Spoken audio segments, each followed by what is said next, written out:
Hello! Today we're going to be painting peonies. Something like this. It's one of my favorite things to paint.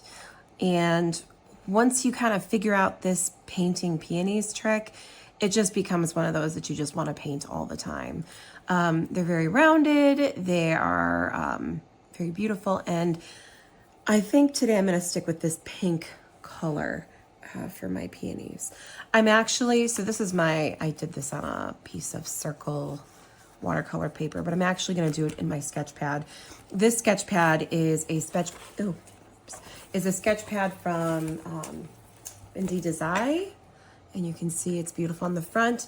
The watercolors in this sketch pad generally go right on the top of the back page. Is not really meant for watercolor. It's more of a backing if you choose to use the perforation, rip this off and frame it. So highly recommend this paper. I'm also using Art by Way watercolors. They're all hand created.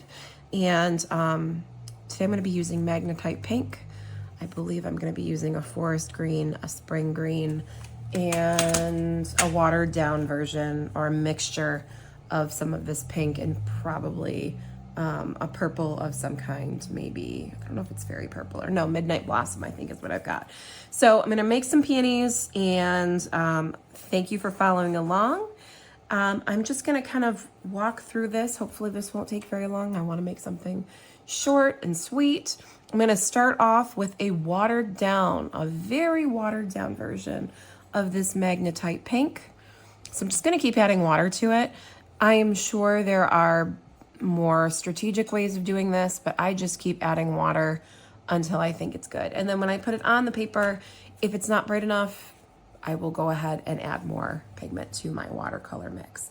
So this is my first layer. I'm going to start with an oval shape. I'm going to point the oval in this direction here. So kind of like up into this spot. So I'm going to have the flower painting this top right-hand corner.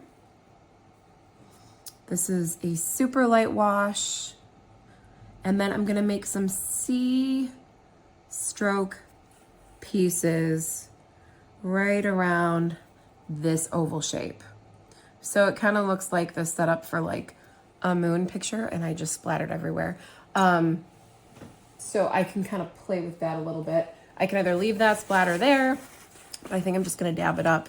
And then I can go back in later, and if it's too stained, I can either paint over it or I can add something fun like magic eraser to get rid of it, which is actually this really, really awesome little art trick I learned. Okay, so I'm going to go ahead and keep working on this. I'm going to start from here. I'm going to make sure I have maybe a little C curve here. I'm going to leave a C curve over here from going into that yet, because I actually want this to puff out a little bit more on this side.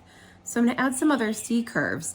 The C curves that I add are not all in the same length or in the same spots. I'm going to put them above it. And you're going to see me start to C curve over the top here, just to give that like top view piece. And then you'll see I don't put extra here because it's now starting to kind of lean this way. Okay, so I'm going to leave that for a minute. I might come back to it in a second.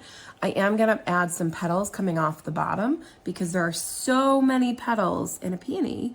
We find that they often kind of escape from the bulb and start to fall over. And I'm just going to make a nice big little curvy petal here, and then that there as well. I'm going to add a couple more. I'm dripping everywhere. I'm going to add a couple more peonies to this because peonies tend to come in clusters. They all kind of come out of the same stem. So I'm going to add a couple more, maybe some empty bulbs, or just some almost, not empty bulbs, but bulbs that don't have the blooms coming out yet. So maybe one back here that's barely starting to pop without too many feathery layers. And then I might do one here that's actually going to be a little open. So this one's going to be the top version of this peony. So I'm actually going to start by making some big C strokes. And then I'm going to start making skinnier C-strokes within this center portion. So it looks like it's almost closed, but it's actually not closed. I'm gonna insert some little yellow stamen in there. And then right now what I'm gonna do is I'm gonna make a bunch of lines around the edges because the rest of these petals are gonna be mostly closed. And then I'm gonna have a couple that seem a little bit bigger on the outside. So I'm gonna press this down, curve it a little bit, press this down, curve it a little bit. And I can go in and make that a little bit more, what's the word? Feathery if I want, like see how that's kind of popping out a little bit. And then just a few more pieces here and here. And again, these are all coming off the same space. And notice how my wash is getting lighter because I keep using it up. This Magnetite pink wash. You can use opera pink. You can use any color you want. You don't have to even use pink. You can use yellow, you can use red, you can use purple. There's so many different options. I'm just gonna add a few bits of pigment in here just so that you can kind of see them maybe a little bit better as we're working. Okay, and then I think I'm gonna add one more, but a kind of a barely there one. I'm gonna put it right here as if it's ready to pop from its bulb. Okay, so I'm gonna leave this alone. It's pretty wet right now. I can definitely add more pigment, but I think I'm gonna add some green and let some of this dry up a little bit so that when the paint moves, it's got a little bit less speed to it. So I'm gonna go in with my green. So again, you can really pick any green you like. I start with Art by Way Spring Green. It's a lighter green, but it gives it some vibrancy. And I'm gonna start with one stem down here that's gonna curve up and curve. And then here's gonna be where it starts to spread. And then you're gonna kind of see this spreading just kind of like this here. This guy's got kind of such an angle, but I'm gonna leave it. I'm not gonna worry about it. And I'm gonna pop one more up here for this guy. So this is kind of the shape that we're looking at. Okay. I like to add a little bit more pigment in the stems where the shadowy areas would be, and that's always gonna be closest to the flower and at the base, and then leave that open space, that long portion of the stem a little lighter, because that's generally where the sun tends to hit most. I'm gonna come back and do a little bit more with that. Right now I'm gonna start doing some leaves. I always have a habit of doing leaves, and this is true in peonies. I do them in the spots where they start to branch off. So here I'm gonna take a leaf, pull it out, kind of like that. And then I'm gonna do it on the other side, but this one's gonna point down. And then I'm gonna do another one because they usually have 4. This one's gonna be a little skinnier. Put that there. And then maybe another one here, just to kind of keep the interest moving along here. Peonies also have a lot of petals just underneath their buds or blooms. I'm actually going to go in here right now and add this into being a bud more than an actual bloom. Just kind of surrounding it here a little bit, so you can see where it's starting to pop out. This guy here, I'm adding a few little leaves that have just fallen off the buds so that the bloom could start to pop. And then down here, because this is where this one's coming from, I'm gonna paint right over the stem and add a leaf. And then maybe another one here. I gotta be careful because it's so wet and I don't want it to bleed too much. Go right in there, and then we have another one pop out this way. And what I might do is actually make this bigger.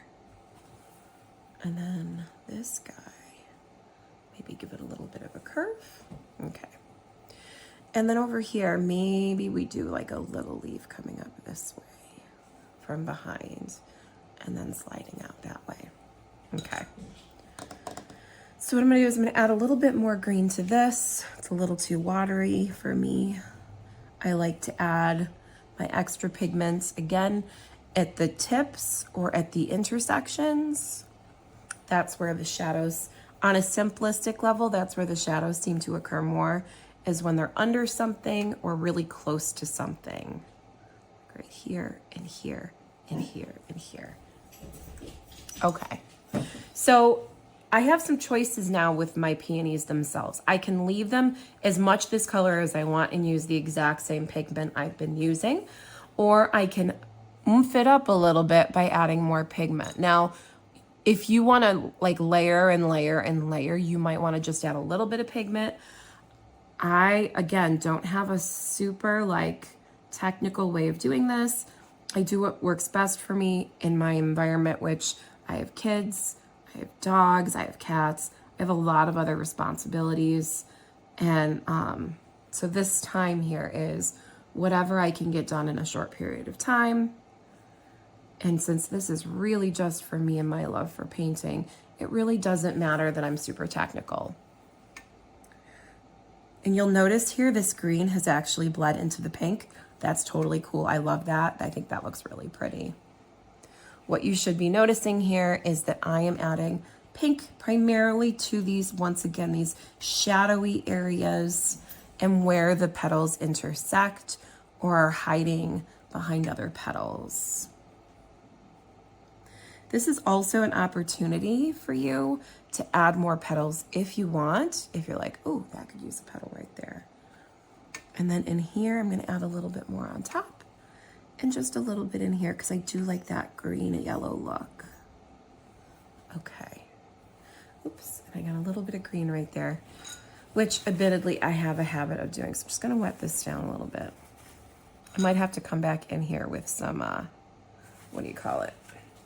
Magic eraser later. But it is just a sketchbook, so really I can do what I want. So if it ends up not getting fixed, it doesn't get fixed. All right, so I'm going in again because I think this is a little too light. I'm also gonna put some down here. I hope you can already kind of see how beautiful this is starting to form. I just keep adding bits and bits of pigment to the areas closest to the petal that it's hiding under. Okay. I definitely have to get that center. I think for the center, I'm gonna go with a rusty yellow. And just so you know, the brush that I'm using here is Artify's Zero handmade squirrel hair brush. I love it. It has a nice little pointy tip to it, and it creates these beautiful rounded shapes. And I'm going in here and just making little dots on the inside, just like that. And then I think I'm gonna leave it. Look how much that spread. And again, that's all preference. Like, you can leave it or you don't have to. I'm actually gonna add a bit of a darker green in here just to give it a little more contrast, like down here and here and here. Like on the bottom of this leaf. And down here on the bottom of this leaf. I need to add a little bit more here for sure. And that bled a little, and that's okay though. I don't mind. And then I'm gonna put another little one here and here. Again, do you see where I'm placing the darker pigment and putting it in the spots that are closest to other parts of the painting where they either connect or where they're hiding behind something else. Just like that. All right, and I think I'm done. So that was my modeling of how I paint peonies. I might even consider putting more leaves down here because this is often where other parts of the peony plant branch out. So I would consider doing that. And then maybe in another video, I can show you how I get rid of this. But that's it for today. Thanks so much. Have a great day.